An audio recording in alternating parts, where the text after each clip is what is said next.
Ողջույն հայրենակիցներ, հեքիաթի մարդիկ։ Այսօր թեման, որ նշել էի նախապես, շրջանցելու եմ, այդ մասին կխոսենք մի ուրիշ առիթով եւ խոսելու եմ խիստ կարևոր եւ արդիական մեկ այլ թեմայի մասին։ Հարցը, որը բարձրացնելու եմ, վերաբերվում է հայկականությանը եւ ընդհանուր առմամբ խոսելու եմ այն մասին, թե արդյոք վտանգված է հայկականությունն այսօր։ Նախ ասեմ, որ արդիական է այս թեման եւ այս զրույցը նրանով, որ որոշակի վտանգներ ցավոք սրտի տեսանելի են։ Դրանցից պետք է նշեմ եւ վտանգներ, որոնք արտաքին ծագում ունեն, եւ նրանք, որոնք ներքին ծագում ունեն։ Այսինքն մենք այսօր տեսնում ենք հարևան պետությունների կողմից տարվող քաղաքականություն, ամեն հայկականը ներկայացնել ոչ հայկական, վերագրել այլ ժողովուրդների, այլ ազգերի պատմությանը եւ բոլորիդ արդեն հայտնի դարձած հայտարարությունը հարևան պետության, հակառակորդ պետության ղեկավարի կնոջ կողմից առ այն, որ հնագույն հայկական եկեղեցիները, որ այս պահին գտնվում են իրենց տարածքում, ալբանական ծագում ունեն եւ դիմում են միջազգային հանրությանը դա հաստատելու համար, այսինքն դարավոր պատմություն ունեցող մեր դադիվանքը եւ նմանատիպ այլ կառույցներ պիտի ճանաչեն ամեն դեպքում այդ ուղղությամբ միլիոններ, եթե ոչ միլիարդներ են ծախսում, ոչ հայկական։ Բայց ունենք խնդիրներ նաեւ այլ տիրույթներում, մասնավորապես մենք խնդիրներ ունենք ներքին բնույթի, օրինակ վերջերս մեկը մի հանդիպման շրջանակում ինձ փորձում էր համոզել մի այսպիսի ալիքի մասին, որի ջատագովներից էր, ասում էր, որ մենք հայեր չենք, մենք արմեններ ենք եւ հայ ինքնանվանումը մեզ պարտադրված է, պետք է հրաժարվել հայ ինքնանվանումից, նա ով իրեն հայ է համարում, դավաճանը եւ այլն, մեր իսկական ծագումը արն է եւ արմեն ենք մենք պետք է կոչենք ինքներս մեզ եւս արմեններ, ինչպես անվանում են այլ ազգերը, այլ ժողովուրդները։ Այսինքն ճղճի փորձ մեզ պառակտելու մեր ինքնանվանումը, որը ունի ոչ թե 2, այլ 4-5 հիմնական հնչելաձև, օրինակ հարևան վրացիները մեզ այլ կերպ են անվանում, սա եւս որոշակի պառակտման փորձ է գիտակցված կամ տգիտությունից բխող եւ սրա շարքին ուզում եմ ավելացնել նաեւ մի հարցադրում, որ ամեն պատեհ ու անպատեհ առիթով իրեն մտավորական կամ հայրենասեր հորժորջող տարբեր մարդիկ բարձրաձայնում են կարծես թե անմեղ հարցադրում կատարելով ունենք արդյոք մենք հայերս ազգային գաղափարախոսություն կամ արդյոք մեզ պետք է ազգային գաղափարախոսություն։ Ապշելու է, որ հարցը բարձրացնողը, եթե անգամ դա անում է ամենաառողջ լավ մղումով, չի նկատում իր հարցադրման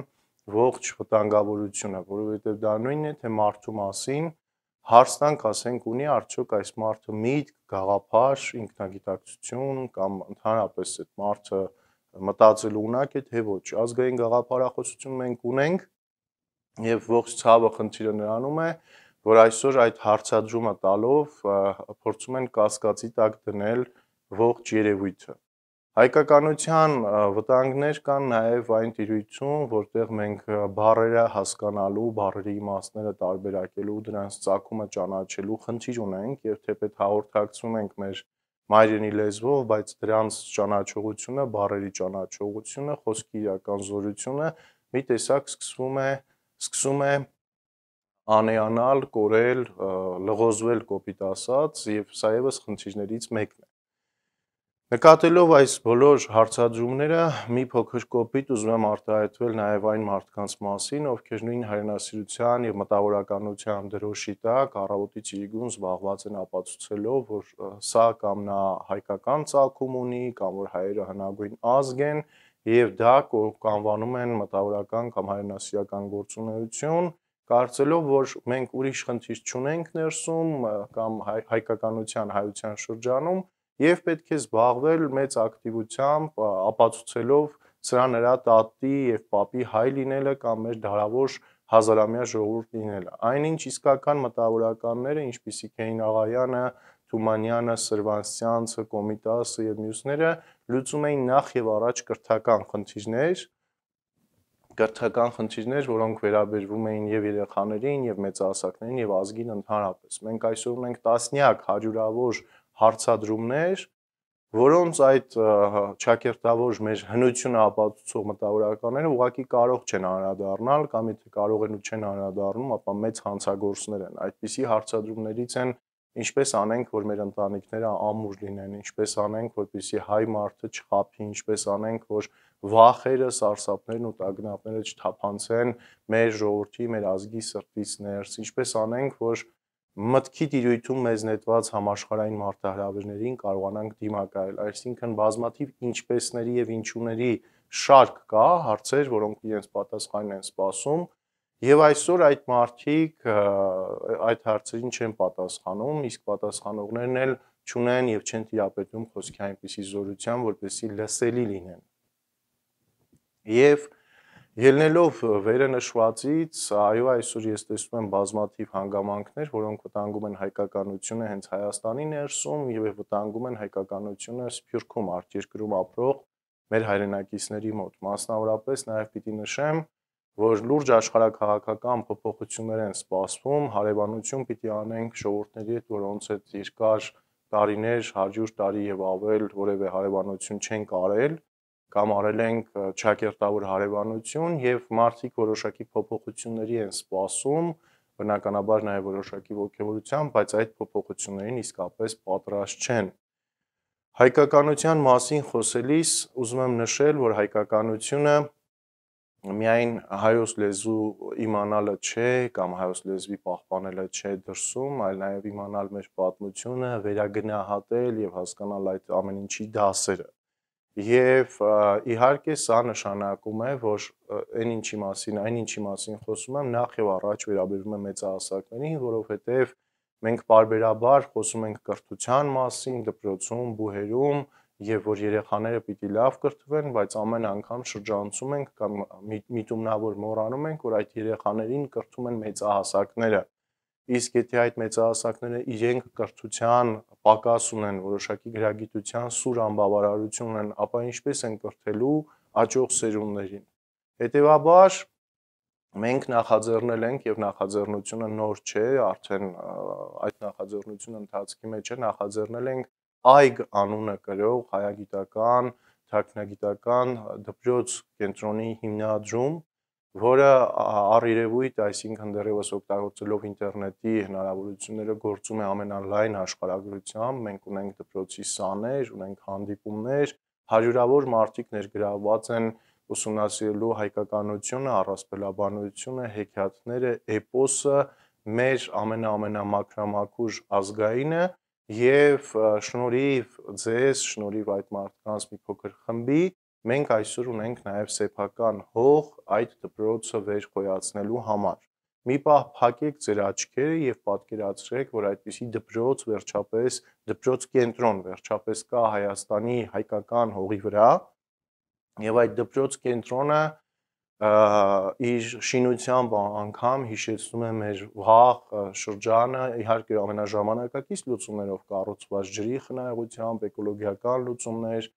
արևային պանելներ, բայց պատկերացրեք հեքիաթային ամրոց, շենք է վեր խոյանում, կառույցներ, որտեղ կան նաեւ կացարաններ,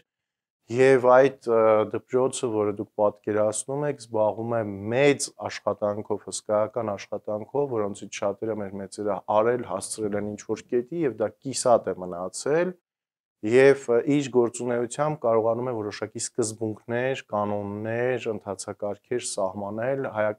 հայկականության համար կարեւոր, հայկական պետության եւ ազգի համար կարեւոր տարբեր ոլորտներում, այսինքն հստակ սկզբունքներ մանկավարժների համար, հստակ սկզբունքներ պետական պաշտոնյաների համար, հստակ սկզբունքներ բժիշկների, զինվորականների համար։ Ես այսօր նկատում եմ, որ այդ սկզբունքների պակասությունն է, որ բոլոր այդ օղակներում ավելի շատ գործերն առաջ են գնում խարխափելու մակարդակով եւ հստակ ուղենիշ չկա ոչ միայն առաջիկա 1000 տարվա մեր լինելու վերաբերյալ, ոչ միայն առաջիկա 100 տարվա մեր ճանապարհի մասին, այլ անգամ առաջիկա 5 տարվա։ Քամին որ կողմից փչում է, այդ կողմ էլ թեքվում է եւ կրթական համակարգը, եւ տնտեսական, եւ ռազմական, ում է պետք մեր ռազմական համակարգը, ում են պետք ամենատարբեր զինատեսակներ, եթե դրանք գործի դնող մարդիկ հայկականության կրողներ չլինեն, եթե նրանց ոգեշնչման աղբյուրը չլինի Վահագն Վիշապաքաղը, Տոր Քանգեղը, Հայկազուն եւ Սասունցի Դավիթը եւ չհասկանան թե որն է եղել նրանց հաջողության բանալին ու գաղտնիքը։ Դպրոց կենտրոնը, որի մասին խոսում եմ, ունենալու է հրաշալի այգի, հրաշալի պուրակ, Աղայանի հեքիաթներից մեկում հիշատակվում է մի դրախտային պարտեզ, որտեղ մետաղյա թռչունները քամու շարժից սկսում են երգել յուրաքանչյուրն իրեն բնորոշ ձևով, ակնհայտ է, որ դա բարդ մեխանիզմ է, բայց որը իրացնել, իրագործել հնարավոր է։ Այդտեղ պիտի լինեն մեր նվիրյալների արձանները, իմիջիայլոց ուզում եմ մատնանշել, որ մինչև օրս ոչ խորհրդային միության տարիներին, ոչ էլ անկախության այս 30 տարիներին Հայաստանում չի կանգնեցվել մեր հայկականության ամենամեծ նվիրյալներից մեկի Գարեգին Սրվանստյանցի արձանը։ Եվ բնականաբար մեր դպրոցի պարտեզը, այգու հատվածը ներկայացնելու է այդ նվիրյալների մեծերի արձանները, ներկայությունը Գարեգին Սրվանստյանցի, Սերինեի, Մանուկ Աբեղյանի, Հովսեփ Օրբելու եւ մի շարք այլ խոշորագույն հայերի, որոնք որ այդտեղ լինելու են ոչ միայն արձան, այլ նաեւ իրենց վերաբերյալ որոշակի հուշագրություններ, որոշակի տեղեկություններ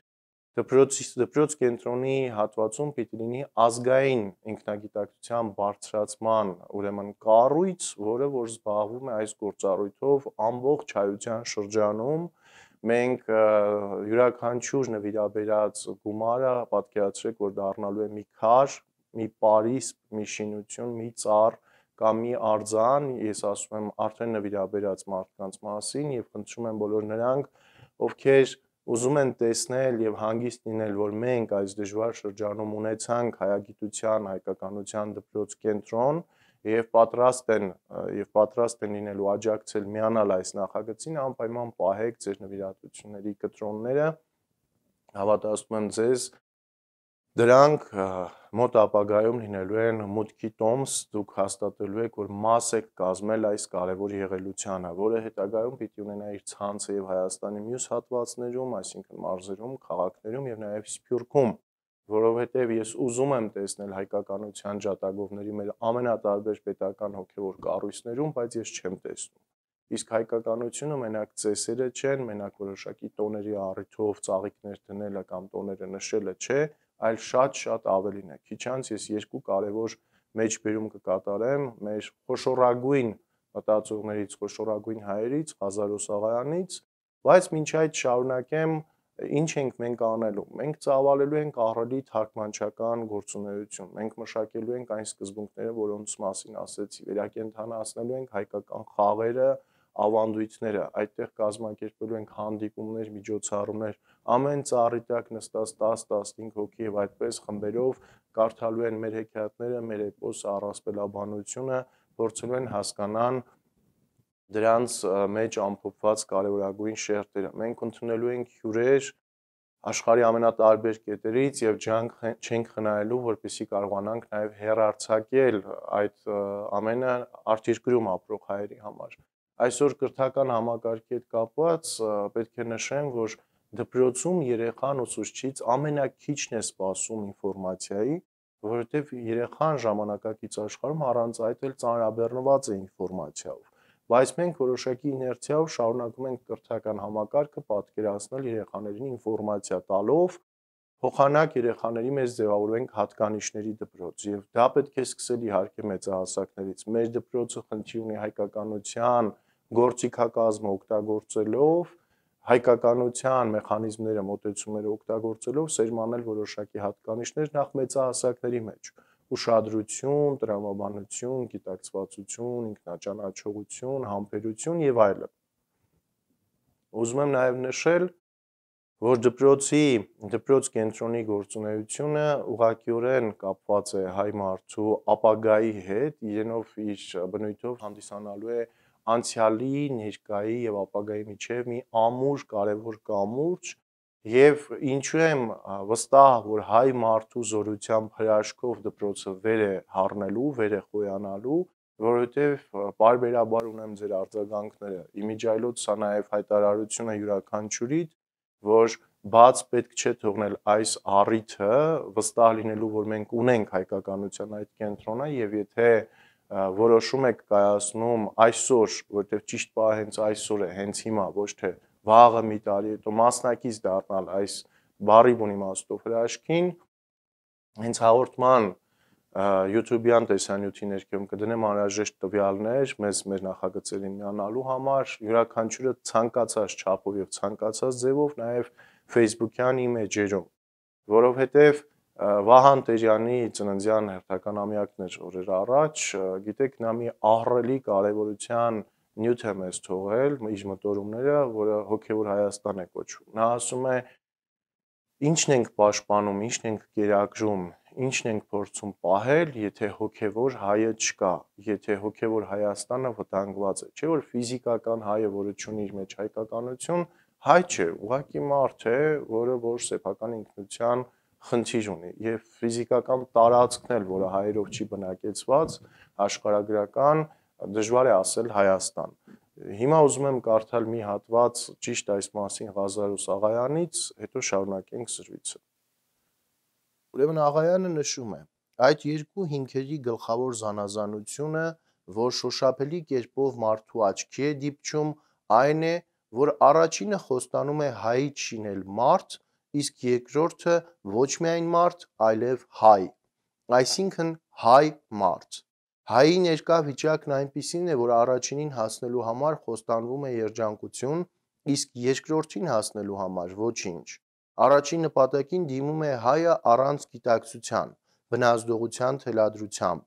իբրև կենդանի, որ դիմում է դեպի գլխապահություն, իսկ երկրորդին հասնելու համար հարկավոր է գիտակցություն, սրտացավություն, հասկացողություն, ուստի և երկրորդին հասնելը չափազանց դժվար է, ինչպես դժվար է հոգուն բավականություն տալը, քան մարմնույն։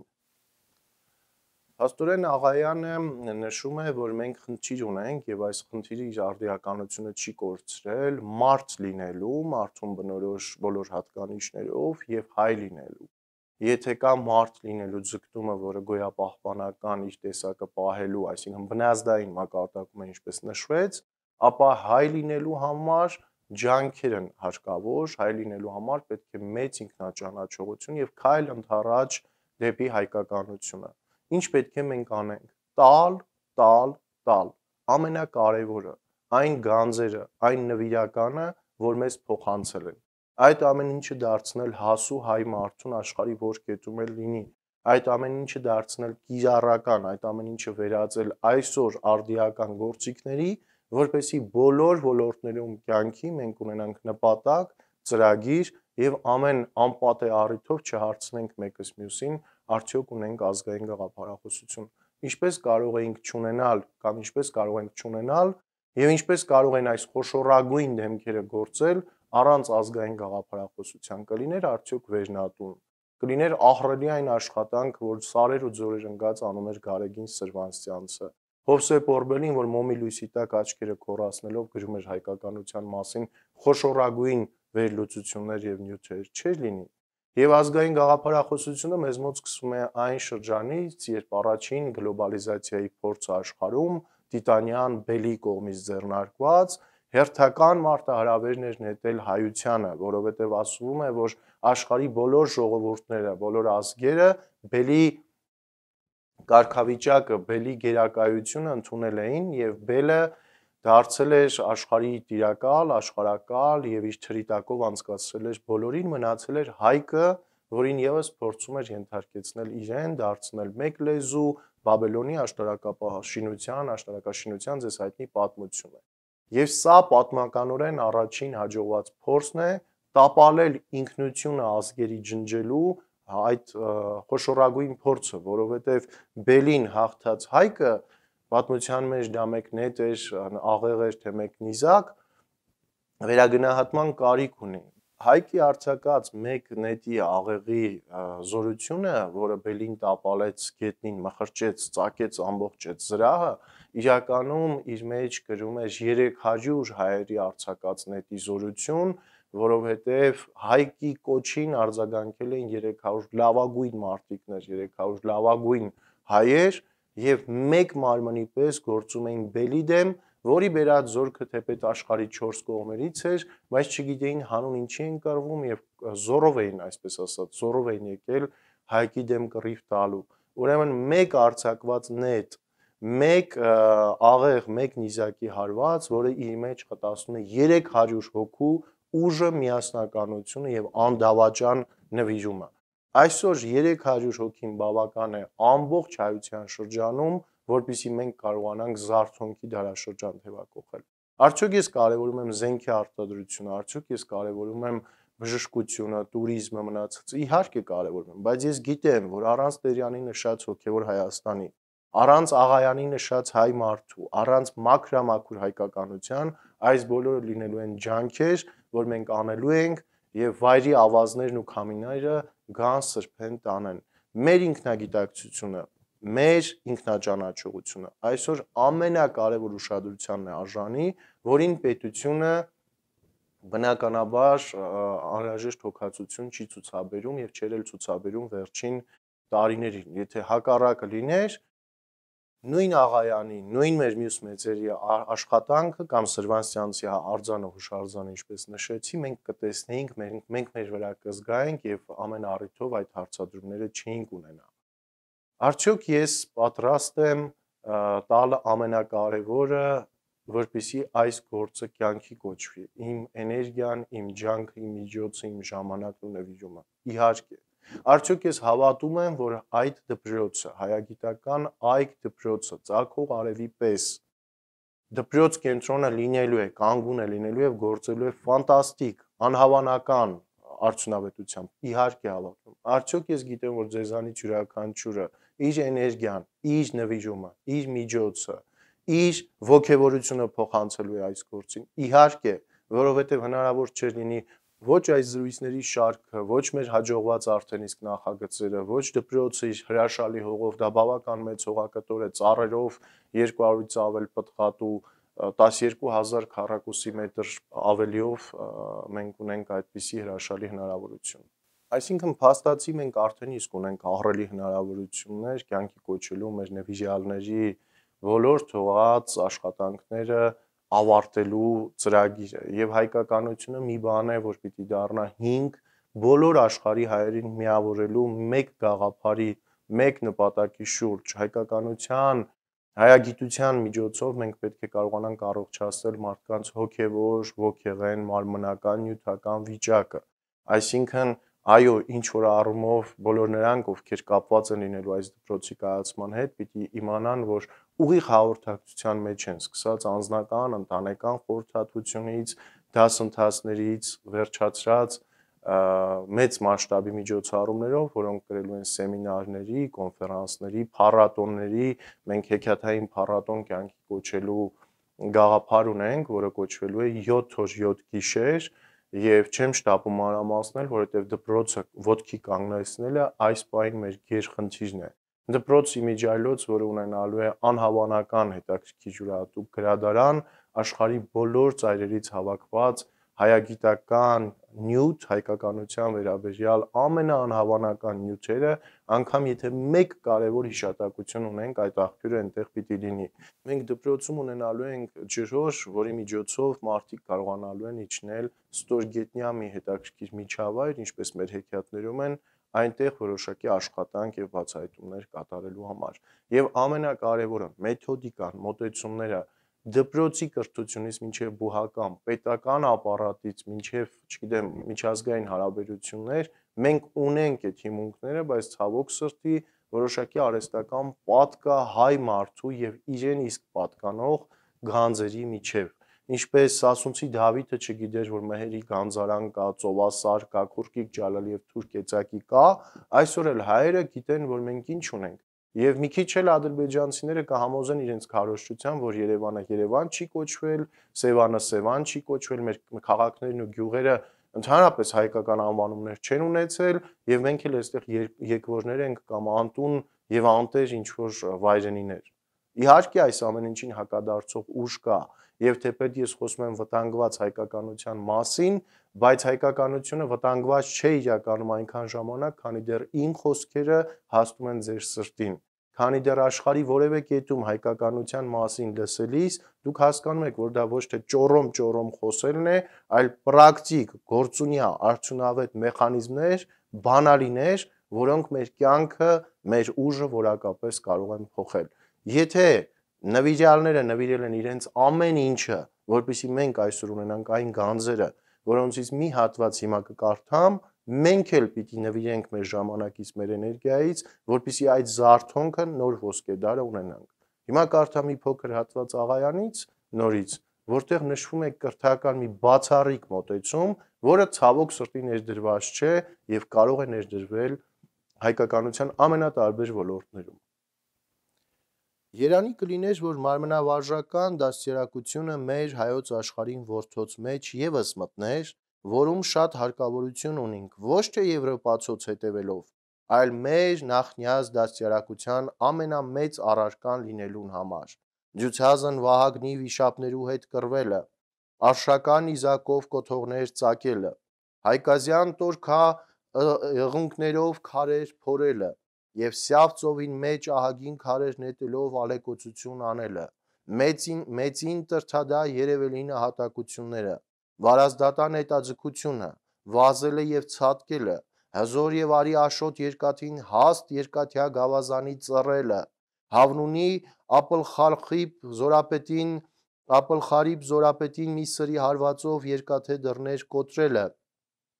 Լևոնի Ռուբեն որդվում բաղնիքի մեջ ջրով լիքը մարմարյա ավազանները իր սաստիկ զորությամբ վեր վերցնելով հունած կայսեր առաջ դնելը եւ այլն։ Սրանց նման 1001 օրինակներ, որ մինչև մեր օրերն անգամ տեսնում ենք հայոց աշխարհիս որդվոց մեջ, ցույց են տալիս մեր նախնյաց մարմնավարժական դաստիարակություն ունենալը։ Ահա այսպիսի անգնահատելի տեղեկություն է մեզ փոխանցում Աղայանը, ով խիստ կարևորում է հոգու, ոգու եւ մարմնի կրթությունը ու ասում է, որ մեզանում մարմնակրթությունը, որը հազարամյակներով եղել է կարևորագույն կետ երեխայի մեծահասակի կյանքում, անտեսված է եւ եթե փորձում ենք էլ ունենալ, ապա անդօրինակելով եվրոպացիներին, այնինչ ունենք մեր պատմական խոշորագույն դեմքերին, ջութազուններին, որոնք դրա վառ արտահայտությունն են եւ դրա կրողը։ Աղայանը մի ուրիշ առիթով ակնարկում է, որ բոլոր առարկաները պիտի թաթախված լինեն եւ շահկապված լինեն իրար հետ հայկականությամբ, այսինքն բոլորի մեջ պիտի լինի հայկականություն։ Պարզ օրինակ, մաթեմատիկայում պետք է երեխան ոչ թե 5 խնձորին գումարի 4 խնձոր, այլ պիտի կարողանա ասել, որ Վարդանանց պատերազմի ժամանակ այսքան զորք ուներ Վարդանը, այսքան զորք էլ կողից օգնության հասավ Ավարայրի ճակատամարտի ժամանակ, քանի զինվոր եղավ այդ պահին հայկական կողմին եւ ակամայից կստացվի, որ բոլոր առարկաները իրար հետ կապակցված են։ Այդպիսով կարելի է եւ քիմիա, եւ ֆիզիկա, եւ հայրենագիտություն սովորեցնել եւ մարդը կարողանում է ճանաչել ու նաեւ դասեր քաղել։ Մենք պատմությունը այսօր, երբ որ ծանոթանում ենք հայոց պատմությունը, արդյոք որևէ դասեր քաղում ենք։ Արդյոք ես ձեռքս վերցրել եմ 6-րդ դասանի դասագրքերը եւ ուղղակի ցավալի է, որովհետեւ անգամ 15-րդ դարում չէր կարելի այդքան պրիմիտիվ, պարզունակ եւ ավելի շատ տգիտության տանող գիտելիքներ դնել։ Գրքի մեջ, որը 6-րդ դասարանցի հայ երեխայի է պատրաստում Հայաստանում հաստատված կրթության համապատասխան կառույցի կողմից 4 հայ հեղինակներ են գիրքը կազմել։ Եվ դեռևս չեմ կոնկրետ ասում, որտեղ ինչ խնդիրներ կան, բայց մեր հայագիտական դպրոց կենտրոնի անելիքը լինելու է իր ֆիլտրերով անցկացնել եւ բարձրաձայնել դասագրքերը, պետական այրերի հայտարարությունները, որոշումները, գովազդը, մարքեթինգը, ամենատարբեր բաներ, որոնք այսօր մեր հայերի համար դառնում են սովորական եւ կարծես թե դա է միակ ճիշտ տարբերակը ու այդ աղավաղումը դառնում է այն կերը, այն հոգեվոր ճակերտավոր սնունդը, որ հայ մարդը ընդունում է։ Ահա այս խնդիրներից ելնելով ես նորովի սկսում եմ մեր գործունեությունը, իհարկե առանց որևէ բան կիսատ թողնելու, արարչագիրը իր ծնունդը արդեն երկունքի փուլում է եւ կարեւորելով այն ամենը, ինչ ասեցի, նաեւ շուտով առաջիկա ուրբաթ օրը ամսի 18-ին փետրվարի ժամը 7-ին Թատերական ինստիտուտի դահլիճում ունենալու ենք երեկոյան 7-ին ունենալու ենք հանդիպում, իրական հանդիպում, որին առաջնահերթ կարող են մասնակցել այն մարդիկ, ովքեր ներգրաված են մեր հեքիաթային հանդիպումների խմբերում։ Դահլիճը ունի սահմանափակ քանակությամբ տեղեր, 230 հոգի, իհարկե կարող են նաև գալ մարդիկ, ովքեր հետևում եւ լսում են, բայց նախապես տեղեկացնում եմ, որ նրանք, ովքեր արդեն ճանապարհին են եւ մեզ հետ անցնում են այս ամեն ինչի միջով, առաջնային տեղ եւ դեր ունեն այդ հանդիպումներում։ Իդեպ ամփոփելով զրույցս ուզում եմ նաև նշել, որ մեծահասակների կրթությունը բոլոր դարաշրջաններում խիստ տարածված երևույթ է եղել, ոչ միայն Արևելքում, որտեղ կան տարբեր դպրոցներ,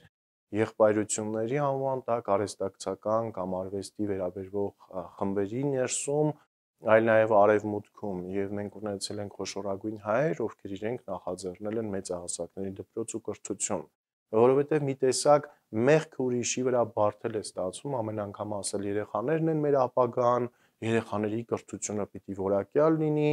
արդեն արհեստական բանականություն կա աշխարհում, վիրտուալ աշխարհ են ձևավորում, մետապրոյեկտ, մետանախագիծ կա եւ այլն, բայց մեր երեխաները թզուկ-մզուկ են կարդում եւ ինչ որ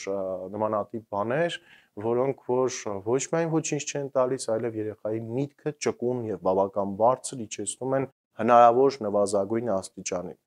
Այս դպրոցը, այս կենտրոնը յուրաքանչյուր հայ մարդու համար է, մենք այն կառուցում ենք առաջիկա 1000-ից 2000 տարվա համար եւ որևէ մեկի անձով չպիտի պայմանավորված լինի։ Դպրոցն էլ ի պատիվ այն մեծերի են կառուցում եւ նրանց համար, ովքեր այգ են բերել մեր աշխարհի համար, ովքեր այդ զարթոնքի երաշխավորներն են եղել։ Իմիջիայլոց ունենք նաեւ շատ նշանավոր թաքնագետ հայորդիներ, նրանց թվում է նույն Սրվանստյանցը,